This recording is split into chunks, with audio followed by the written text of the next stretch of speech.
Looks like we are on. All right, cool. All right. Okay, sorry about that, guys. We had a little bit of technical challenges going live there. I am here with my buddy, Colin Triplett.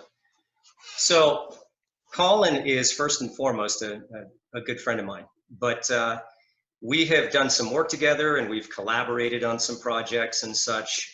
Colin owns a gym up in Los Gatos, which is probably one of the most idyllic and quaint cities I've ever seen. I had the opportunity to spend some time with Colin a couple of years ago. We were working on some stuff together, and man, fell in love with that place. And you grew up there, right? You spent your whole life there?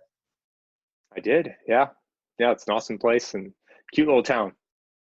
Yeah, I grew up in Claremont, which down here is kind of very similar. It's very quaint, feels kind of Midwestern. Everybody knows each other. They've got the nice little downtown, kind of village area.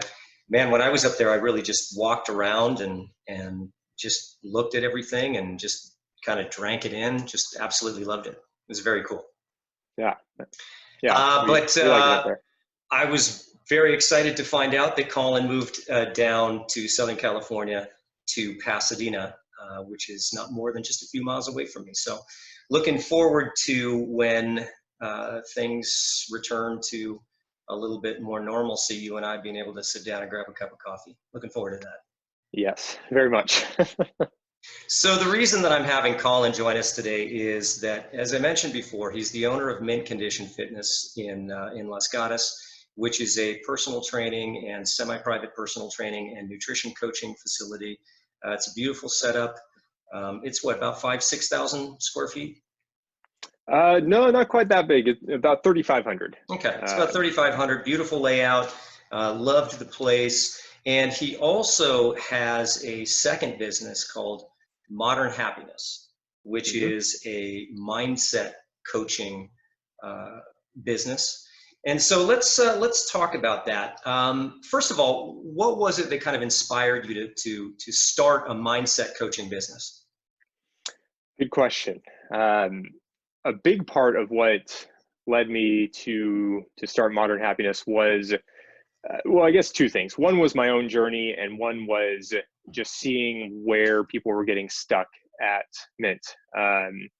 So, and you've been in this a long time, so you know just how important mindset is. We'd get great results with some people, and some people we really couldn't get much of anything. We couldn't get them to do anything outside of their sessions, and oftentimes they'd be doing stuff that maybe would counter what they were doing in the sessions.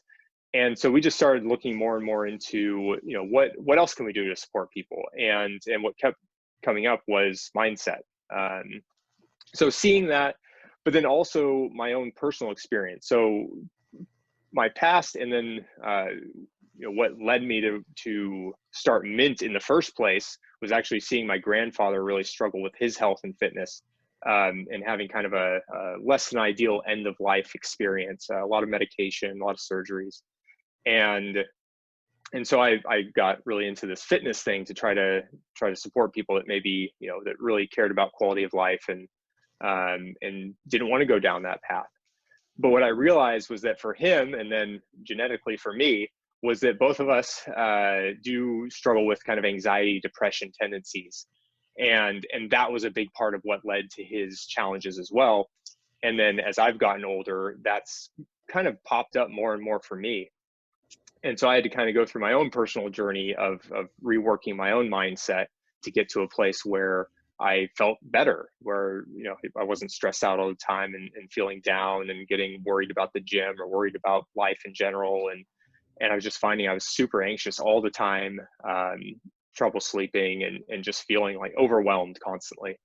And so I went on my own little journey, and coming out of that is when I really felt like I was in a position to start Modern Happiness, because I was like, people need this. People that are connected to Mint need this. And honestly, the reason I didn't just go right in and start doing it at Mint was because I wanted to I wanted it to have its own space too, because not everybody, some people they're actually really good at getting their exercise in, and yet they still are struggling with some mindset stuff. So it allows me to do both, and we've tied in a bunch of what I've worked on with Modern Happiness into Mint now, but they kind of go hand in hand in some ways. Love the name Modern Happiness. Curious how you chose that name. Yeah, I felt, going through my own journey, that I had a misconception and preconceived notion and kind of a feeling about that like the world we live in now isn't set up for happiness. Like I'd get caught up with, that there were like simpler times in the past, or even just like in a different environment, right? I grew up in the Silicon Valley, and so things are really fast paced there, and can be really high stress if you don't have the right mindset. Because if you do have the right mindset, living today is like the best time ever to live. Yeah. But if you don't have the right mindset, then you just get overwhelmed, and you feel like you just wish that your life was different. And that's a really important piece that I always try to hit on, is that anybody can always be happy right now. You just have to get your mindset in the right place. And there is no, actually this is from my dad. My dad says, there is no there. Like wherever you're trying to go, wherever you think is going to get you there, you're going to show up, and you're going to have the same mindset you do now. And so you're not going to be happy there either. So figure out how to be happy now, and then you'll be happy forever. I love that. And there is something to that concept of the struggle for modern happiness. I was thinking about this yesterday because I was listening to a podcast that was talking about lifestyle medicine, lifestyle medicine is essentially evidence-based behavioral applications for the intervention of chronic disease, or the treatment of chronic disease, simply meaning exercise, eating healthy, social connection, sleeping, stress management, and all of those things. And in this podcast, they were talking about the blue zones. Okay. Mm-hmm. And so the blue zones, as you probably know, are various, 5 different places in the world where people have an unusually high percentage of people who live to be 100 years old or more. And he was kind of going through the different characteristics that people from the blue zones have. And they have close social ties. They have multi-generational families. So parents live with children, and grandparents live with children. They have lifestyles that involve a lot of natural human activity, not necessarily exercise, but natural human activity. They eat traditional foods, home-cooked foods, tight social bonds. They tend to have a more relaxing, slow-paced life. And I thought to myself, these people are living to be 100 because they're doing nothing that we're doing in the modern world. They're actually paying attention to all these different components. So when you're talking about the struggle for happiness in a modern world, do you think there's something to that? Do you think that there's something to the modern kind of industrialized environment working against a lot of the factors that we might normally need in order to be happy in this type of setting? I think that's an awesome question. And it's a really cool question to think about, because so if I go back to kind of this idea that, right now is the coolest time to live, what you have to start realizing or become aware of is what is driving behavior. Because if what is driving your behavior is a love for something, then you're not going to be stressed out about it. But if what's driving your behavior is what I would call ego-based, and that's a whole piece that we can get into, because that certainly underlies kind of the whole like happiness topic. But if you're driving driving for the promotion because you just want more money so you can get the bigger house, so you can do whatever, then you're going to be miserable. Right? And so I mean, despite the fact that people think that the achievement of more and more stuff would automatically result in higher levels of life satisfaction. The research goes right against that. Yeah.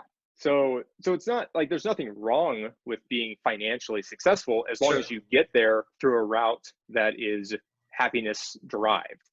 As long as you're doing something that you really love and you love the interactions. And so any job could be something that somebody finds meaning and passion in and purpose, and they can be happy and healthy.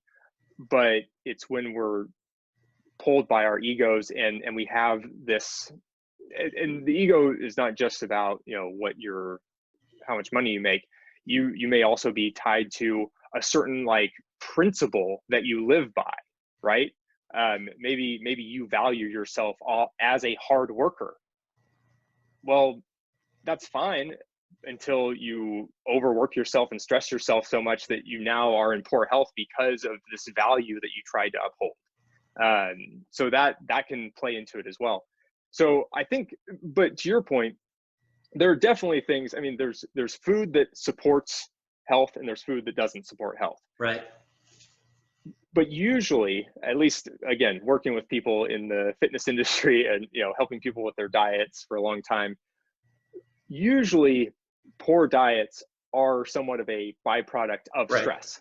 Love that. People are, it's filling a void. So if you don't have a void, you usually aren't craving all these terrible foods in the first place. You're happy to eat whatever feels good and makes you feel good, and you want to actually feel good, not fill a void that, you know, sugar or fat or, you know, salt and all these things. Not that any of those are necessarily bad, but when you overload and you're doing it for the wrong reasons, that you're gonna struggle with your health. I love that. So I would kind of characterize that to a certain degree as being process versus outcome driven. So in other words, if you're process driven, then you're doing something for the sake of the enjoyment of the process.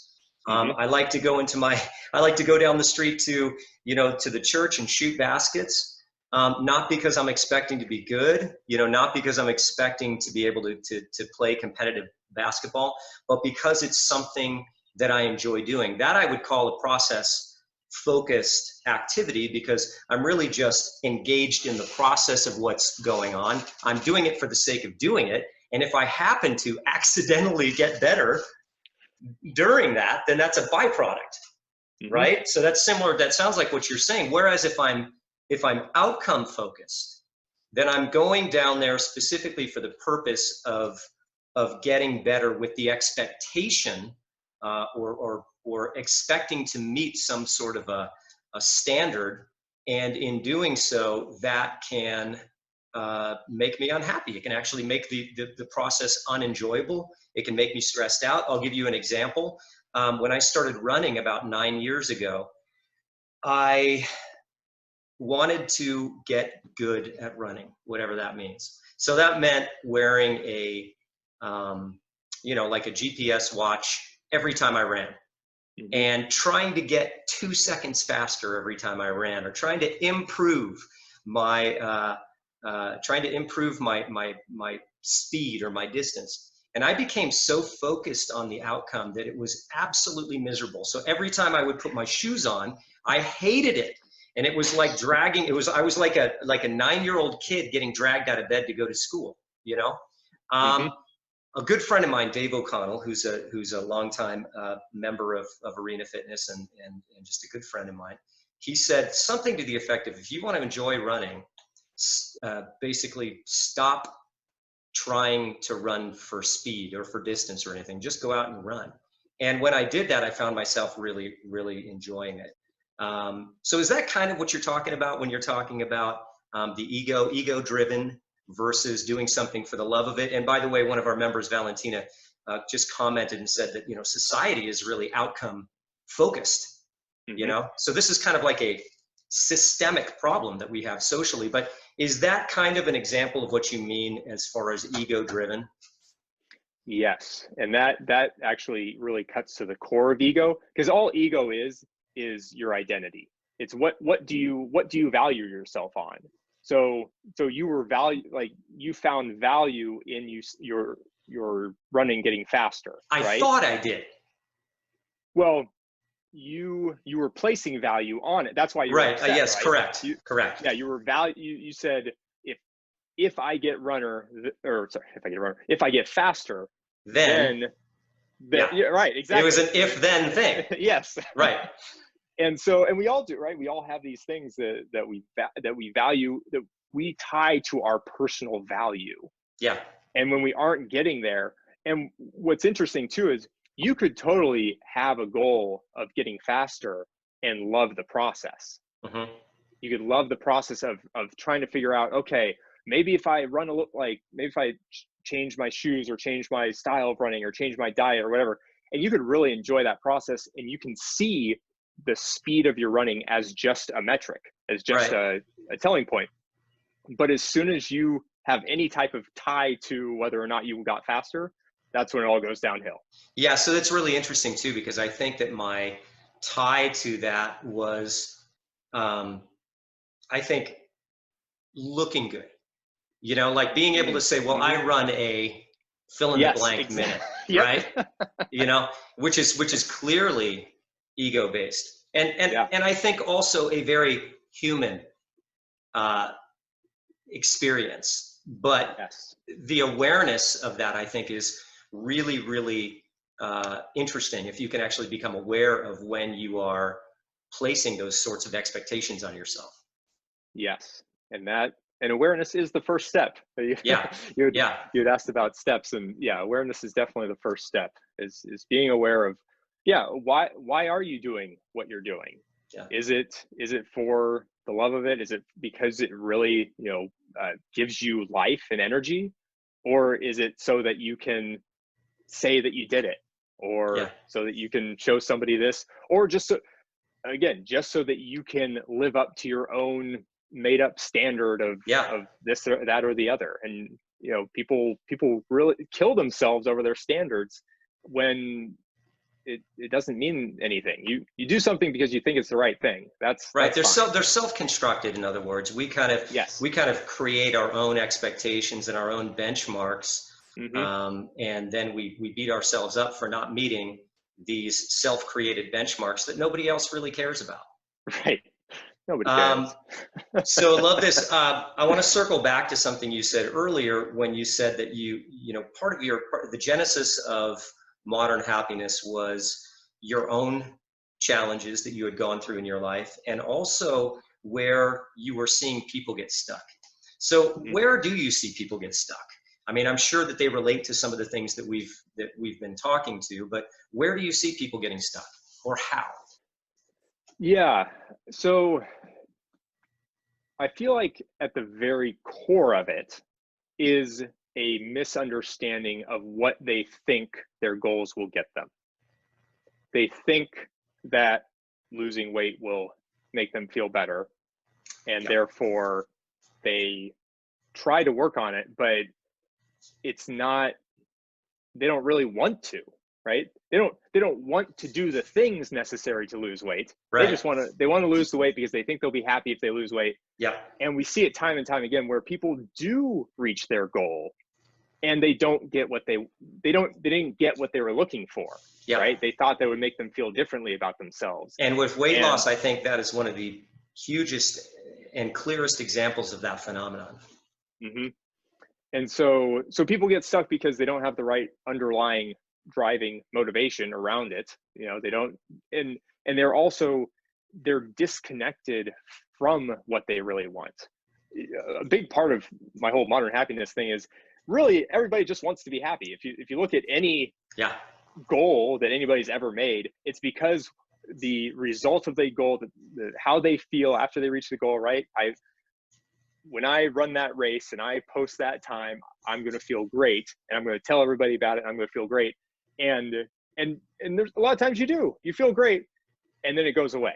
And you have to Yes. set that next goal And just to that's the feel good hedonic again. treadmill. So Yes. that's hedonic adaptation, which is the notion that everything becomes the new normal at some point. Yep. So, Hmm. if we set this goal to lose 10 pounds and we lose 10 pounds and you get there might be a small rush of satisfaction, but then very shortly after that, hedonic adaptation takes place.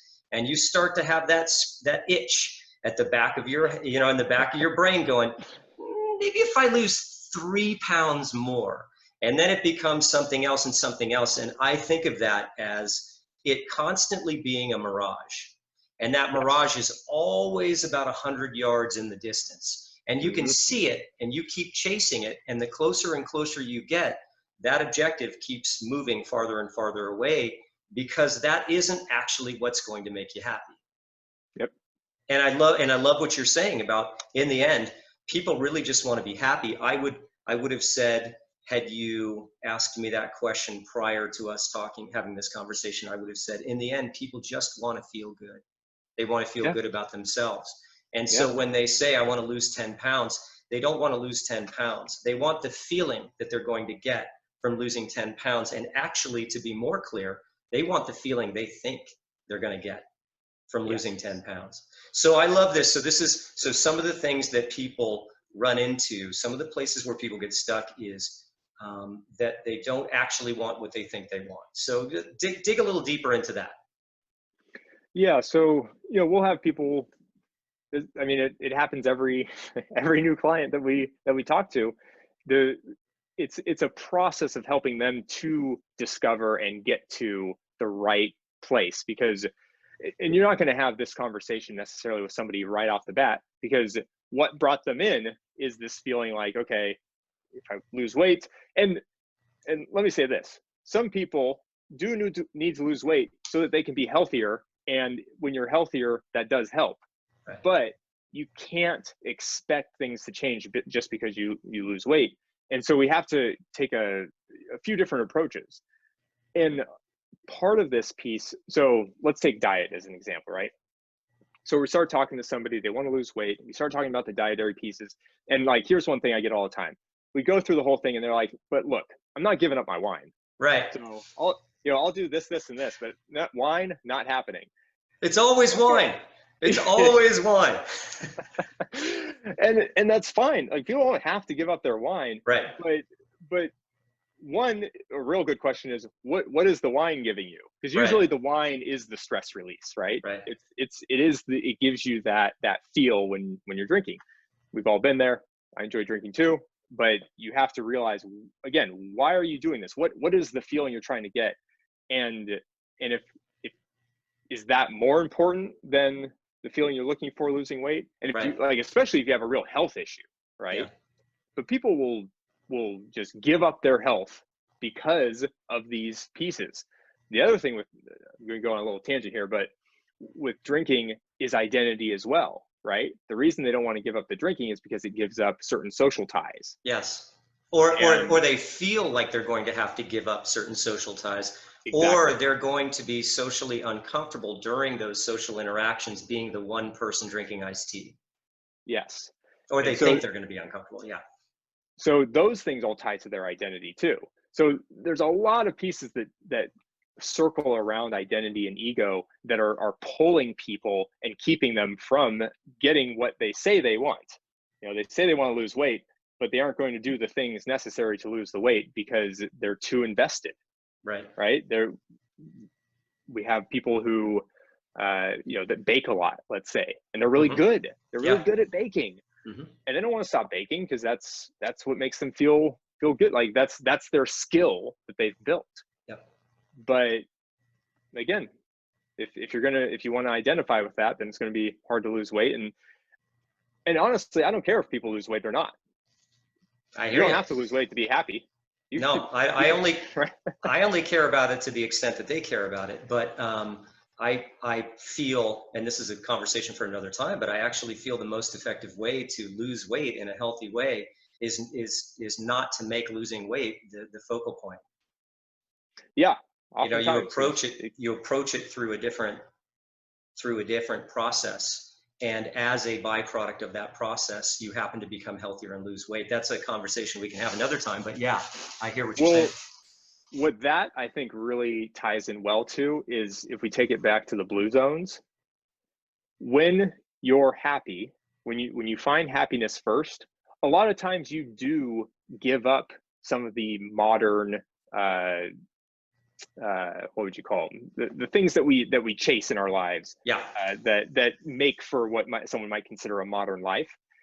When you're at peace already, a lot of those things aren't as appealing. So maybe you will start spending more time with friends and family. Maybe you will start drinking less or eating better, or you don't need the job that makes you travel 2 weeks out of every month, and you're on an airplane and you're in hotels and you can't focus on your health because you're okay. You aren't chasing anything anymore.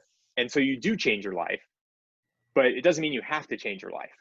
You just have to get happy first, and then your life will just unfold as it will. Yeah, so that's really interesting is what comes first, the accomplishment that creates happiness, or the happiness that creates accomplishment. Yeah, and I would say happiness every time. Yeah, and I would too, although we are kind of conditioned as a society to believe that it's the other way around. And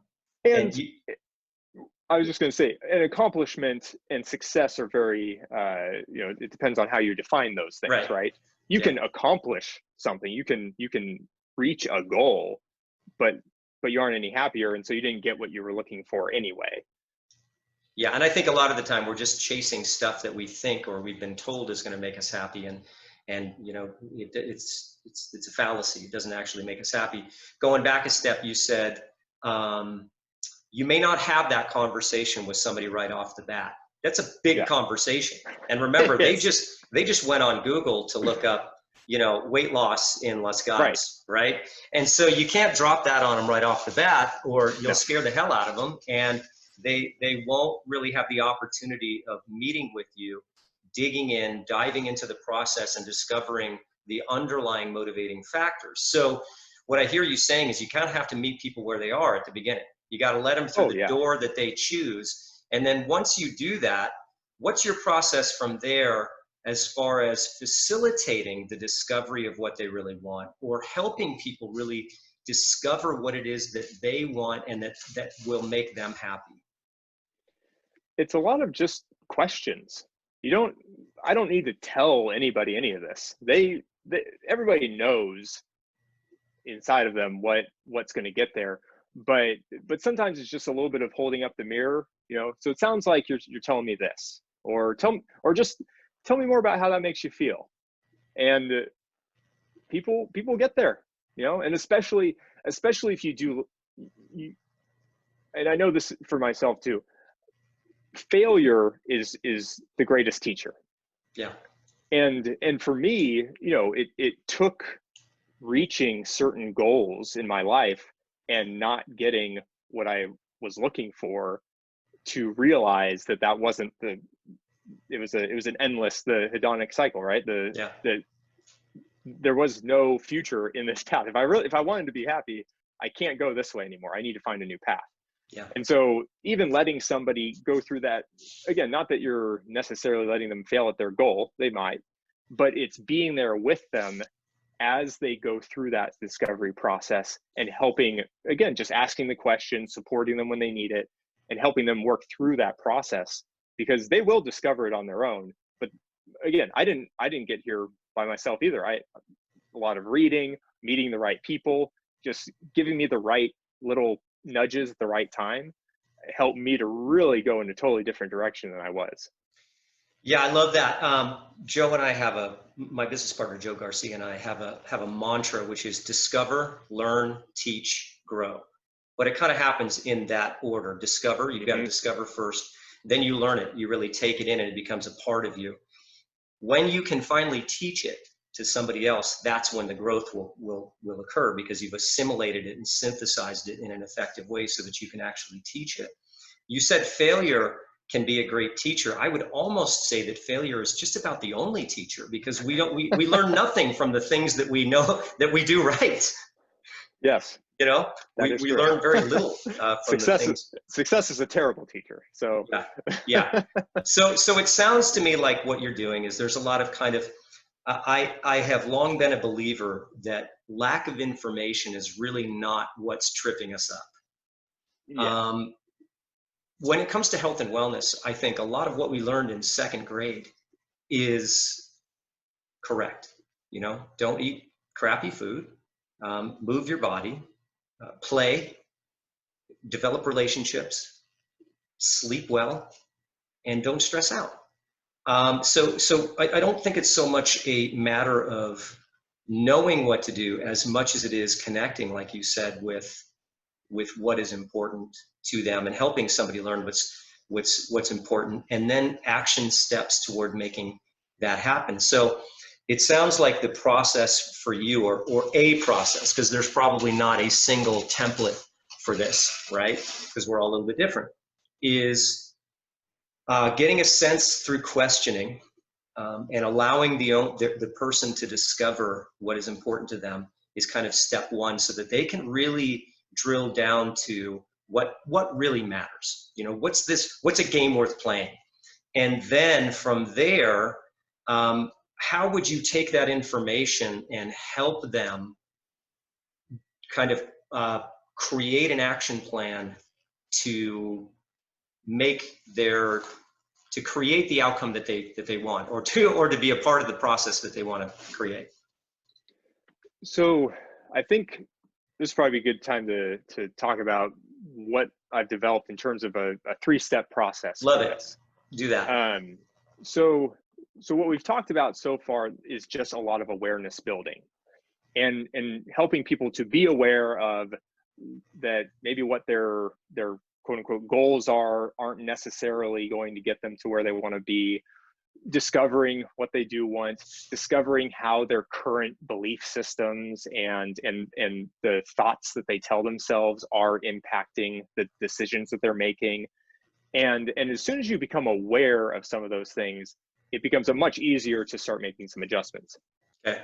Now, if we want to really move down the path of what I would call letting go, because that's in the end the only way that you're going to find happiness. And happiness is one term I use. Another term I use is just peace.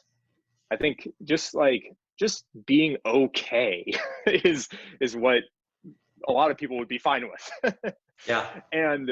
But to get there, you have to start separating yourself from your brain, because your brain, and you said something earlier, I forget what it was, that brought this up for me, but just, I think it ties into the hedonic treadmill, right? That your brain is wired to find the problem. Your brain always finds a problem. Yeah. And so it doesn't matter, you write down everything you could ever want out of life. You could give somebody that life, they will find the problem. Yeah. Right? There's always a problem, because that is how our brain is wired. But you can separate from your brain. You can see it as a separate thing, and in a lot of ways it is a separate thing. Sometimes I'll talk to people about how, have you ever thought something and then you're like, oh, what was that? Yeah. Right? You have this thought and you're like, I don't believe that, but right. how did that just enter my head?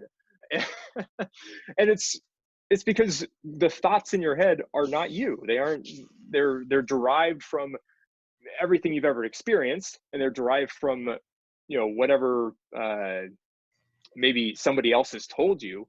But it's a separate thing. Things can pop up, and you can conflict, right? You can be 100% in belief of something one second, and then shift your belief with very little evidence, and yet feel just as strongly about this other thing.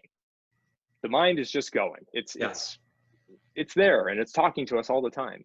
And I know this is something I had to work through, because my brain would constantly come up with problems. It would constantly find, and there were days where I would actually wake up and the first thought I had was, what's the problem today?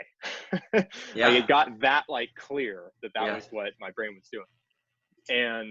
And so you have to start separating, because I think it's, have you read Man's Search for Meaning, Viktor Frankl? Viktor Frankl. No, that's on my 100-mile long queue of books. Yeah.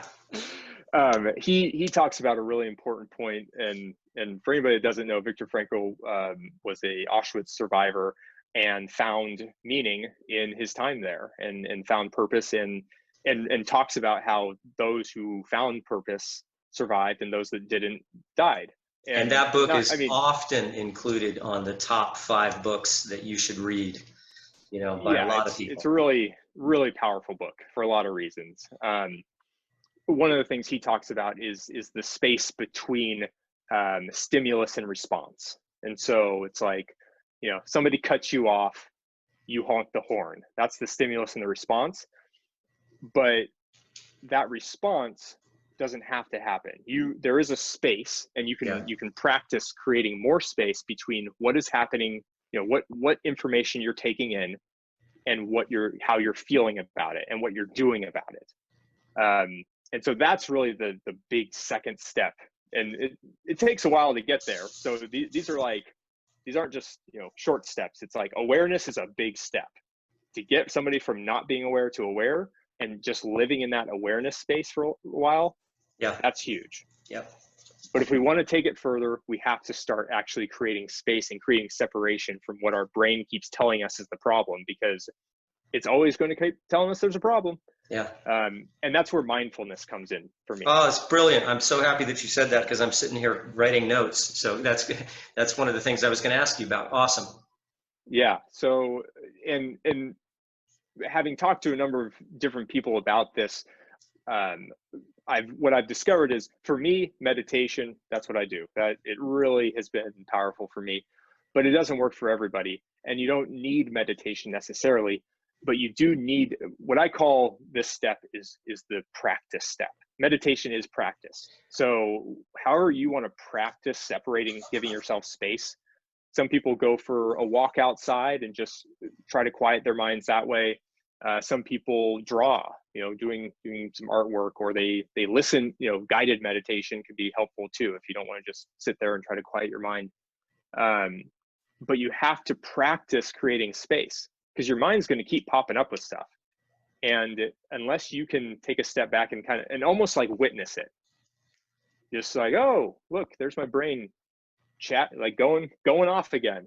And you get to the point where sometimes you'll even laugh at your own thoughts. You're like, oh, there it is again. And you create enough space that it's you're not affected by it. You're not affected, because right now what's happening for a lot of people, and still happens for me, is the thought comes in, right? The thought is, especially right now, coronavirus, right? The thought is, oh, Jim's going downhill, or that person's not going to renew, or this person's upset, or whatever it is. And it just sticks there, and you can feel it. You can physically feel the stress building.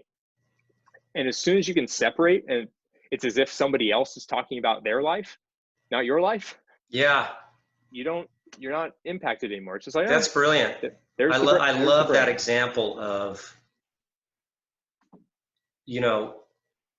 trying to consider it from a perspective of somebody else's, that's somebody else's life and not your own. I think that in and of itself is creating space. Yeah, definitely. But it takes practice. Oh, for sure. It takes, and one thing that I talk about a lot too with mindset stuff is, this isn't like, there's no end game in this. This is brushing your teeth. Your teeth aren't healthy because you brushed yesterday. They're healthy because you brush every day. And your mind is not healthy because you had that one shining moment. And this is the hardest part. If you start getting into this stuff, you'll have periods where you just feel like, I made it. I figured it out. I will never have any problems again. And then they come back up. Right. And that's even harder. When things come up after you think you had, like, that you fixed it. Yeah. Yeah, it doesn't work that way. It's every day. Every day you got to practice a little bit and keep creating that space. This is great. So step one is awareness. Is really becoming aware of, some of the chatter that's going on in your head, and what you've said to me in the past, you would define as limiting beliefs and, fears and such. And you're right. Our brain's primary evolutionary responsibility is survival, and, survival so that the species will continue. And so our brains are hypervigilant. They're always surveying the environment, looking for risks, because If Yeah. I can either predict risks or identify risks, then that improves my likelihood of survival. So that makes perfect sense. So being aware that that's what's taking place, so that you don't just feel like you're a part of this game that's being played that you didn't sign up for. So that's Yeah. step one. Step two is, well, I wrote down step two as mindfulness, but what would Mm-hmm. you, okay, so that's perfect, because that is the process of being aware that that's taking place. And with mindfulness, and meditation, somebody described it to me this way at one point, and you said something about this too, which is you're sitting on the bank of a river and you're watching the water go by, but you're not jumping in. Mm-hmm. So Yes, that's awesome. you're observing the things that are taking place. You notice them, but you're not getting personally invested in them. You're not actually participating with them. Mm-hmm. You're just observing. Now, what we tend to do, most of us, which is not a fault, it's very, very normal and natural, is we're jumping into the water constantly all day Yeah. long instead of just watching. So step two, and then step three is practice, which I love that word. Have you noticed that there are only a few things that that a couple of activities that use the term practice, like a yoga practice, a meditation practice, baseball practice? Those are all for the purpose of just being involved in it and growing. That's what the term practice means to me. But then when we talk about things like exercise, it's training, it's working out. Again, that's a Yeah. different conversation, but I love that idea of practice, because practice is something that you practice playing piano your whole life, and you Yeah. never reach a point of perfection. You're Mm-hmm. just constantly involved in the process. So I love Yeah. that. So it's awareness, mindfulness, practice. So actually, it's we'll combine two of those steps. So Okay. step two is practicing mindfulness. Practicing mindfulness. Okay, so I jumped ahead to step three. Well, we haven't talked about step Okay, three. so all right. So let's go to step three. So step two is practicing mindfulness. Got it. Yeah. So you're practicing creating space. You're practicing Got it. watching the river, not jumping in. And but here's why it's practice. Because in practice is not the real game. When you meditate, there is no immediate threat or perceived threat, right? Your boss isn't yelling at you, you're not getting honked at, whatever it is. You're in a safe space, and you're practicing. Because you don't need something real life happening to still have a lot of chatter, right? Right. You sit down and you try to quiet your mind, it's going a million miles a minute. Yep. So we practice. Okay. Step three is the game. Step three is taking what you've learned in your practice and trying to apply it to real life situations. Love it. And so to me, that the example there is that you do get cut off, and you practice separating. You practice almost relaxing away from that response that your mind wants to make. Your mind wants to honk the horn, your mind wants to be upset, right? Even if you don't do anything, your mind wants to have the thought, and immediately after you have that feeling of like, this guy, you have to practice relaxing away, letting that go, knowing that doesn't mean anything. Doesn't mean anything that somebody cut you off. Love it. It's just a thing that happened. And that's step three. And and again, each of these steps is a big step. It's a big leap to get from one to the other. But now essentially you're taking your practice, you're putting into real life, because once you can do that, right? Once you have somebody do something that is to you very offensive or disrespectful, or somebody has a different political view from you or whatever, and you're able to immediately let go, now you're in control. Now you are in control of your life. Got it. If you can't control your thoughts, you are not in control of your life. I love that. That's really, really good. So would you say that there are different stages of your development where you're focusing on awareness and then you graduate to practicing mindfulness and you're graduating then to the game? Or are you always involved with all three of those steps at all times? I think at least the way that I've tried to present it for people and guide them through it is more of a tiered approach. I feel like you can't just throw somebody into the deep end Right. and say like, look, next time somebody, whatever. Again, I like the cutting off because it's so we've all been there. But what's interesting about that, Colin, is that I think that we as human beings almost always go to step three and we skip the first two steps a lot of the time and Mm-hmm. expect ourselves to be competent at Mm. step three without ever having really developed any degree of competency or mastery over the first two steps. Yes, I love that. You're so right. Okay, but you're kind of seeing this as a progression where you're spending some time in practice of step number one, which is awareness, which is really just developing that sense of recognition that this process is taking place and when it's taking place. And then, as your competency builds, you kind of move on to mindful practice, and creating space. And then step three is, this is life. You have successfully practiced these techniques, and now you make the transition to applying those techniques in real life. Yeah, and again, it doesn't mean you can't. It's great. Try to use, if you've started meditating, try to use those concepts in real life. But to your point, and this is really like here, the secret to all of life is don't have any expectations about it. Right. Don't expect Right. that you're going to Yeah. you're going to nail it the first time, and even when you do, even when like somebody cuts you off and you were able to rein it in, and you're like, you know what, I was totally cool with that. Nice, Yeah. good job. It doesn't mean the next time that you're going to do it. So it's a constant work that you're putting in. But yes, I do find that the building up is a helpful way to approach it. And I think I thought I might want to make a distinction between awareness and mindfulness because Yeah. they could sound similar. So mindfulness is the awareness of creating that space. It's doing something to create space. Okay.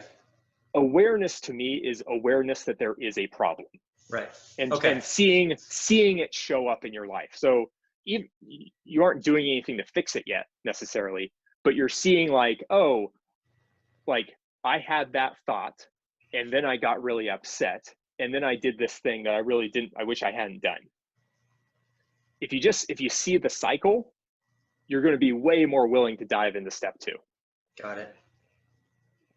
That's great. I mean, that makes perfect sense to me, and I think you kind of defined each one of those steps really, really clearly. We're coming up on about an hour now. So summing it up, are there any final thoughts that you have, or just kind of an overview of mindset in general? Anything that you would send people away with that they might be able to, something simple that people might be able to put into practice today that would contribute or could contribute to a greater sense of happiness, a greater sense of well-being? I'll give a few kind of final thoughts. I do think that the first part is awareness, and that the first step, and just because it was really my first step, is believing and realizing that the current process is broken. That the current process of, if this happens, then I'll be happy. And I use a tool, and I don't know. I find it helpful to think about it this way, but I call it the happiness gauntlet, and it's just to think about, if you start like writing down all of the things, like if you kind of let your mind go and say like, what would a perfect life look like? Write down everything that you would want, and then write down all the things that need to not happen to also have that perfect life, right? So I need to not be in an accident. I need to not get yelled at. I need to not lose my job. I need to not, whatever, you know, all the nots. Those two lists, the probability that all of those things will happen is 0. Yeah. That's just the truth. Right. So if we can start from a place of what you think you need to be happy cannot happen, there's a 0% chance that your current way of, you know, the way you think about what needs to happen to be help, or what needs to happen to make you happy, not happening. Yeah. So let's find a different approach. Let's find an approach that you can't, that actually will bring you joy and happiness. Right. If you can start there and you can realize that the process is broken, then we can start looking at a different direction. You can start looking at a different way of approaching this. So that's one thought I wanted to talk about. One other thought I wanted to talk about is that, and this is not my saying. None of this is really my stuff. I just this is stuff that I've pulled from all over the place and has worked for me. None of anything that we do was really was really yeah, ours. Right, yeah, right? Exactly. Nothing's that original. Yeah. But Eckhart Tolle, or Tolle, I always get it wrong. He talks about that your primary purpose is to be, and your secondary purpose is to do. And the way I think about that is that goals, all these goals that we have for ourselves, that those are awesome, and those are meant to make things like life fun. Like, set a goal for yourself because it's fun to do. But if your goal takes you out of the present moment of just like enjoying what is happening right now, it's not the right goal. Right. Or at least you're approaching it the wrong way. You're doing it for ego-based reasons. You're not doing it for the love of it. Right. And so, primary purpose always, number one purpose in life is to be, is to just enjoy what is right now, is to accept what is and to find enjoyment in what is. So those are kind of two big thoughts that I try to kind of keep with me, and try to remember and bring me back to present moment. The last thing I'll say, in turn, you had asked what is a starting point? You know, where can someone go from here? And again, I would just bring it back to that awareness piece. Is, are there things you can do to start building awareness around how your current inner voice is talking, what it's talking about, why you're doing the things that you're doing, and seeing, is it tied to some sort of ego or upholding some sort of identity, right? That you want to either that you're doing it because you care what other people think about you, you're doing it because of what you think it will mean to yourself, right? That like, oh, this will prove that I'm capable of something. Right. You don't need to prove anything. We're all capable. We're all humans. We have brains. Anything that anybody has ever done, you can do. Yeah. And you can do more than that. But the only way that you're not going to get there is by trying to chase some image of what you think is the success, or what you think you should do. Just do what you love, and you'll get there. I love this, Colin. And honestly, I think we could probably talk for another couple hours. We may have to do that over coffee sometime, or maybe we'll get together and we'll do kind of a part 2 to this. But this is really great, and I love what you've had to say here. I'll kind of sum up some of this in the notes. Yeah. When I as this is published to the Facebook page. But this is really great. I love your idea of, your final thoughts being, if you're not happy and you haven't been happy for a long time, your way isn't working. It's just not working. It's time to find a different way of doing things. And I love the be and do. And then what was the third thing you said? Well, just where for somebody to start is with awareness. Just listen, just listen. And sometimes that can be challenging because we are so conditioned to doing things the way that we do, and allowing our brain to just kind of run rampant. Yeah. That we're not aware of that, but just to sit and listen. And I think, something I would add to that is understand that every time you become aware of a thought, that's a win. Yes. That's a win. It's a huge win. That's a rep, you know? Yeah. And if you're trying to bang out reps and sets so that you can become stronger, so that you can develop this muscle of awareness, then understand that every time you become aware of a thought that doesn't serve you or isn't consistent with the way that you want to live your life, or that you're not controlling, every time you simply become aware of it, you just banged out another rep. So this is a rep by rep game, right? Yes, that's perfect. Yeah, get your reps in.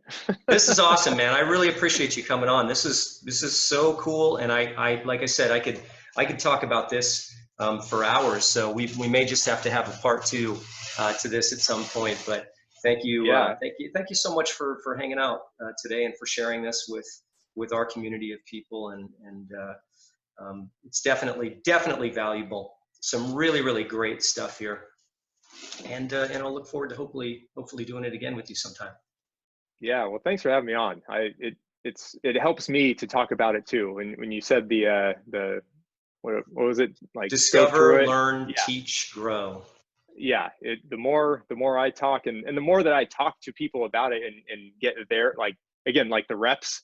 Yeah. Great way to think of it. Yeah. It just helps me to even solidify for myself, and helps reinforce it for myself. And that's something I try to make sure people know, is like, I work on this every day, and I have bad days. Yeah. I haven't figured it out. I just know that when I am consistent, I'm in a way better position than when I'm not. So start somewhere and just keep working to get better. Get your reps in. Hall of Fame hitters go into slumps. You know, it happens no matter how good you are. So thanks, brother. Appreciate you being on. Hey, thank you. Yeah. Yeah, No, we'll talk again soon. All right, man. Have a good one. You too. See ya.